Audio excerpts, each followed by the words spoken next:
Hasil bentuk kerjasama antara Badan Litbang Pertanian dengan Sakata Seed Corporation, kita telah melepas atau mendaftarkan 3 varietas impasien untuk pasar Indonesia.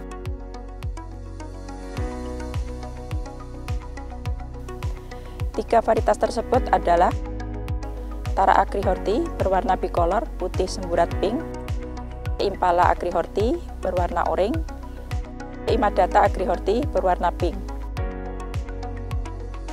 3 varietas tersebut untuk saat ini adaptif di dataran tinggi. Varietas-varietas yang telah kita hasilkan memiliki kelebihan dapat ditanam sebagai tanaman taman di lahan terbuka ataupun di dalam pot.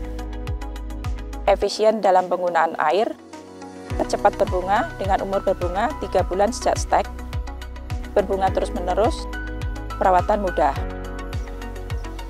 Untuk perbanyakannya, media yang digunakan dipilih yang porus, tetapi mampu menahan air dan bersifat steril seperti arang sekam. Aerasi yang baik penting untuk mencegah busuk lunak yang disebabkan oleh Pythium dan Rhizoctonia. Untuk wadah atau tray digunakan tray karena pertumbuhan akar impasien yang cepat dan mengikat media arang sekam. Bahan stek yang bagus adalah stek pucuk tanpa bunga satu ruas yang terdiri atas 4 daun, dan pada ruas atau pada ketiak daun terdapat 2 tunas muda. Sebelum penyetekan, rendam bagian bawah stek dengan campuran perangsang akar dan obat anti jamur dan bakteri. Kemudian ditanam pada media arang sekam yang sudah dibasahi. Akar impasien akan tumbuh baik pada suhu udara 20–24 derajat Celcius dengan intensitas penyinaran 16.000 sampai 22.000 lux. 3 hari pertama diperlukan penyiraman rutin, selanjutnya penyiraman dilakukan jika diperlukan atau kondisi media kering. Periksa stek, ambil daun-daun yang kering dan busuk untuk mencegah munculnya jamur dan penyakit yang lain.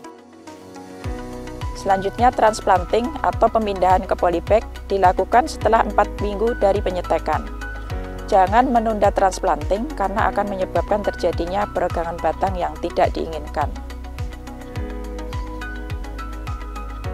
Tanaman impasien biasanya mulai belajar berbunga setelah 8–9 minggu dari penyetekan, namun ada juga yang sudah berbunga sejak masih di tray.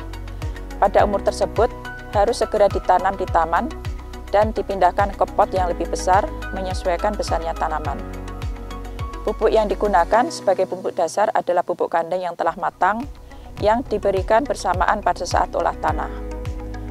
Tanaman ditanam dengan jarak tanam 35×35 atau 45×45 tergantung besarnya tanaman. Hama yang biasanya menyerang trips, ulat, kepik, belalang, dan kutu kebul. Sedangkan penyakit busuk akar atau batang yang disebabkan oleh Rhizoctonia solani. Untuk pengendaliannya, secara biologis bisa menggunakan rendaman kulit bawang atau secara kimiawi menggunakan Agrimek bergantian dengan Actara untuk kutu. Pengendalian penyakit biasanya hanya memotong bagian atau daun yang sudah busuk. Untuk penyiraman tanaman dilakukan sesuai kebutuhan. Terlalu basah menyebabkan tanaman mengandung banyak air atau sukulen, mudah terserang penyakit. Penyiraman yang dilakukan pada saat tanaman mulai layu.